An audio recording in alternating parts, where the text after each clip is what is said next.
Okay, to frame the question. Okay, so yeah, we were talking about practices, differences in Vietnam, and we were talking about insects. So, like, what are some of the differences and how you deal with insects here from other places? I was surprised when I came to the tropics how the bugs they're just more voracious is the word that.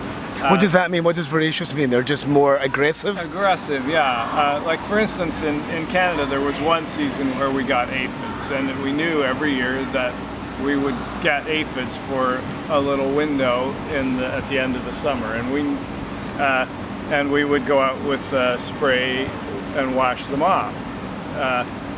Here you wash off the aphids and you can watch them fall down and crawl back up the plant. What spray would you use? Water. Just water, yeah. We would just wash them off of the leaves. Right. And their window of opportunity was so small, and they didn't multiply as fast either. But it's staggering here. You know, if you ignore them, they'll kill the plant. So as someone who's avoiding using other methods, chemicals you would use to kill those, what do you do in that instance? So there's two main practices for aphids. I mean, this is just an example. There's a few bugs. Timing. So you learn that the aphids always get your basil if you plant it at this time of year, now, September. But if you plant it in the spring, they get off to a strong start before the aphids come. Rainy weather always discourages aphids, so once the rainy season starts, you're pretty good. And these older plants aren't as appealing to the aphids as the young ones, that volunteers that are coming up just over there now, the young new growth.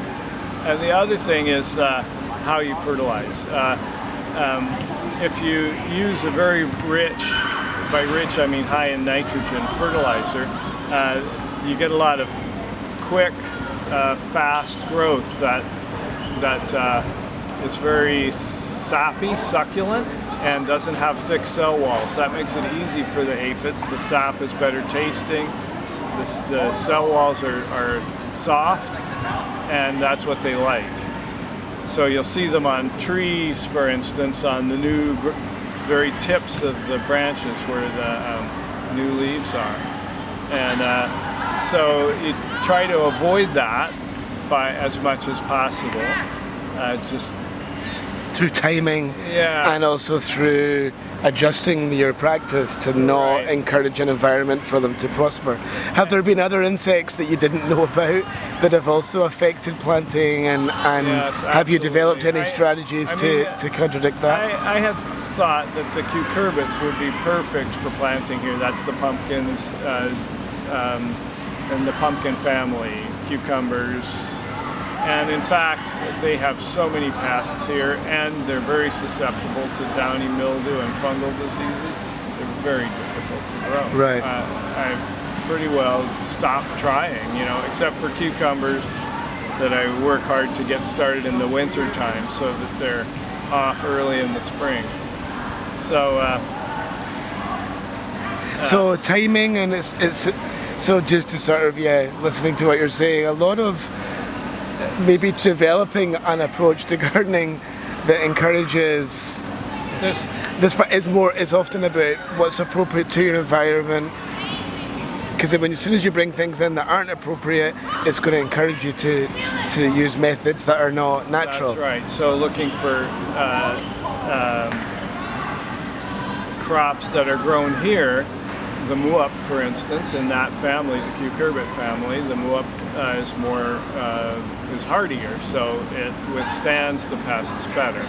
And if you like bitter melon, then it's easy to grow. Right. What was I going to say though? You can also use screening. We for the cabbage worm, the caterpillar of the cabbage butterfly, which is very, very prevalent here. I've seen them flying around today. We don't have any cabbages in the summertime, but in the winter we grow a lot, and they'll clean it out. So we put screens up to keep the butterflies from getting to the plants to lay their eggs. great. Great. So I know, and just this is a nice segue into the task I know the students will do. When it comes to looking for good bugs and looking for sort of bad bugs, some tips for them as they go into that task. What are the good bugs that they could be photographing or looking at? Oh wow. Pollinators are always good. That's your bees, and there's quite a few very, very small bees that work. There are predatory insects, say lady beetles, which like aphids, and that's another thing about aphids. You have a few aphids. If you get them off, then there's no lady beetle population. If you let them get started for a while, the lady beetle population will come up as their food source comes up, and they'll control it. Right. If you don't tolerate any at all, then you won't have any lady beetles. And therefore you won't have a natural control. ally in keeping the aphids down. That's really useful. Okay, that's a great answer. Thanks so much for your time. Lizards and toads, lots of them eat bugs.